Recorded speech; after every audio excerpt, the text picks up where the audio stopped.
Terima kasih karena saya diminta untuk mengakhiri. Ya, saya ingin menyampaikan dua hal saja. Pertama, saya garis bawahi yang beliau sampaikan baru, bahwa kalau Allah tidak berepot-repot ya dan tidak mendetil-detilkan sesuatu, ya berarti itu tidak terlalu perlulah ya. Jadi jangan kita sok merepot-repotkan diri ya mendetil-detilkan sesuatu yang Allah Ta'ala justru tidak detilkan. Nah, artinya apa? Ya memang letakkan sesuatu pada tempatnya, dan itu menurut saya juga yang sering beliau sampaikan ya, bahwa dengan meletakkan sesuatu pada tempatnya itulah menjadi asas kebahagiaan ya. Jadi kalau kita tahu menempatkan sesuatu pada tempatnya, ya kita akan lapang-lapang saja ya menyikapi nikmat, musibah dan segala macam. Nah, kalau kita lihat nih, pertanyaannya apa sih yang dipentingkan oleh Allah dalam Al-Quran ya. Kalau kita lihat ya tentu Allah Ta'ala yang maha tahu apa-apa yang paling penting, yang paling utama ya, pokok-pokok akidah, kemudian pokok-pokok ritual ibadah. Tapi kalau kita menggunakan pendekatan kuantitatif ya, salah satu yang sangat dipentingkan oleh Allah dalam Al-Quran adalah ranah muamalah. Jadi ranah muamalah itu luar biasa dipentingkan oleh Allah dalam Al-Quran. Ya kalau kita lihat misalnya dari sisi panjang pendeknya ayat saja, 282 Al-Baqarah itu ayat paling panjang dalam Al-Quran adalah tentang transaksi hutang piutang ya, itu muamalah. Dan salah kalau kita misalnya menanggapi atau mempersepsi bahwa urusan utang piutang itu urusan dunia belaka. Enggak ya, buktinya Gus Bah tadi nyampaikan beberapa hal tentang utang piutang dalam mengaji barang ini, berarti sesuatu yang penting. Nah, dalam ayat itu juga disampaikan di akhir ayat tentang hutang piutang itu apa? Wattaqullah wa yu'allimukumullah. Wattaqullah wa yu'allimukumullah. Jadi bahwa muamalahmu, transaksi keuanganmu, hutang piutangmu, hal ihwal tentang keuangan itu menyangkut takwa juga gitu. Itu menyangkut takwa juga. Itu bagian dari ekspresi bertakwa kita. Hutang yang benar, menulis dengan baik, membayarnya juga dengan baik, berhutangnya pun kalau memang betul-betul butuh dan seterusnya. Dan banyak lagi di dalam Al-Quran ayat tentang muamalah. Nah, saya sering sampaikan ya, bapak-bapak saudara, kalau kita misalnya menggunakan pembagian yang walaupun kita bisa perdebatkan lah ya tentang validitasnya 100%, tapi ada pembagian yang sederhana oleh para ulama. Pertama, dalam Islam itu ada yang disebut dengan ruang akidah ya. Yang kedua ruang ritual ibadah, dan yang ketiga adalah ruang muamalah. Semuanya itu tentu dalam makna semuanya hidup adalah ibadah, tapi kalau dibagi ruang akidah itu terkait dengan rukun-rukun iman kita, keyakinan-keyakinan pokok. Itu sifatnya tauqifi, nggak boleh dikreasikan. Jadi apa yang Allah Ta'ala sampaikan, yang berikan ya seperti tadi disangoni Nabi Adam, fatalaqa Adam bil kalimatin fataba alaih. Ya Rabbana zalamna, ya itu sudah sangon dari Allah. Ya iman itu ya kayak begitu. Kita disangoni, diberikan, ditegaskan, dibatasi. Lalu ritual ibadah juga sama, sifatnya tauqifi. Nah, pada saat muamalah itu sifatnya beda. Sifatnya itu ijtihadi ibada'i. Jadi sifatnya itu kita dikasih prinsip oleh Allah, ruang muamalah kehidupan ini, namanya sosial, politik, budaya, ekonomi. Ya, kita diberikan prinsip, tetapi perinciannya itu diserahkan kepada kita. Bagaimana kita memprosesnya supaya bisa menghadirkan kemanfaatan dan kemaslahatan untuk semua tanpa menghilangkan prinsip-prinsip itu. Nah, jadi kalau kita dalam konteks misalnya yang beliau sampaikan tadi, ya semua hal-hal yang ada ini selain daripada akidah dan ritual ibadah itu kan muamalah. Maka prinsipnya adalah kita saling melengkapi gitu. Dan saling mengisi dalam kebaikan. Nah, kemudian yang kedua, yang terakhir, ulama juga mengatakan begini, ketika kita belajar Al-Quran, maka kita juga belajar tentang lawazimul makna atau lawazimul faham. Ada satu kefahaman dari ayat, nah konsekuensi dari kefahaman itu apa? Ya, nah beliau tadi juga sudah sampaikan berulang kali. Kalau kita misalnya, ini satu ilustrasi saja, ya ayyuhalladzina amanu idza qumtum ilas salati faghsilu wujuhakum wa aydiyakum ilal marafiq wamsahu bi ru'usikum wa arjulakum ila akhiril ayah. Wahai orang beriman, kalau ingin masuk ke dalam solat, hendak solat, maka ambil air wudhu, basuhlah muka dan seterusnya sampai akhir ayat. Secara fikih, ya tadi beliau mengajarkan kita, secara fikih ini tentang kewajiban kita berwudhu dengan prosesinya. Tapi ada lawazim dari ayat ini. Apa lawazim dari ayat ini? Kalau kita bicara wudu, kita bicara sumber daya air.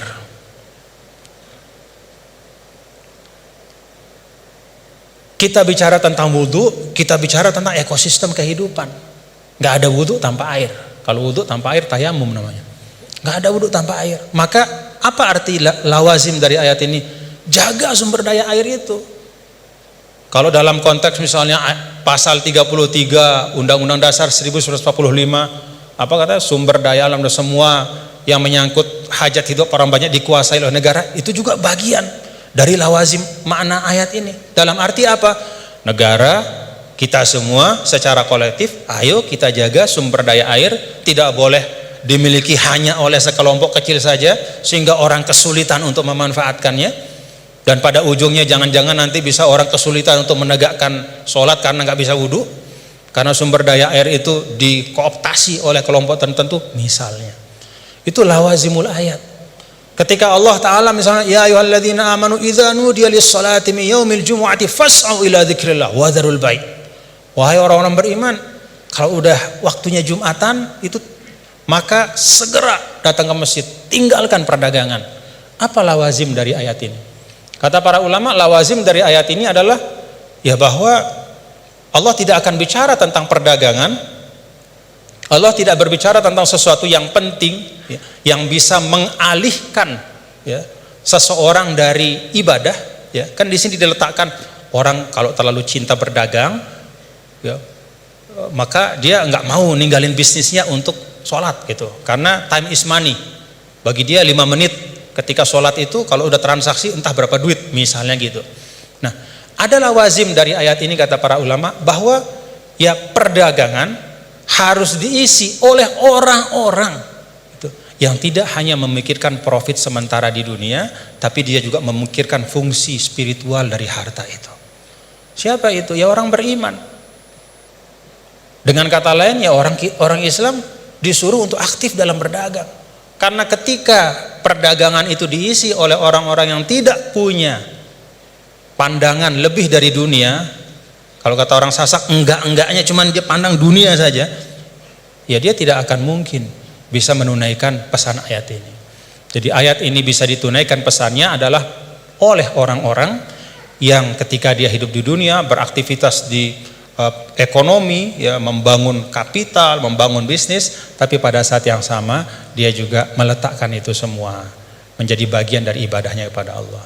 Jadi ayatnya tentang ibadah sholat Jumat, tapi pesannya di sana adalah isi ruang bisnis itu, ikhtiarkan supaya ruang-ruang ekonomi itu terisi oleh orang-orang yang ngerti bahwa dunia ini adalah jalan untuk mencari kebahagiaan yang lebih hakiki, yaitu di sisi Allah Ta'ala. Jadi itu dua hal yang mungkin saya ambil dari beliau tadi. Kita pentingkan apa yang memang penting, dan yang kedua kita pahami ayat itu tidak hanya dari sisi teksnya, tapi dari konsekuensi-konsekuensinya di dalam kehidupan kita. Terakhir bicara tentang sanad. Nah, saya ada satu hal, kalau saya pertama kali saya ketemu sama Gus Baha ya, melihat beliau ya, ada nggak bapak-bapak, saudara-saudara melihat dari beliau yang beda? Ciri khasnya.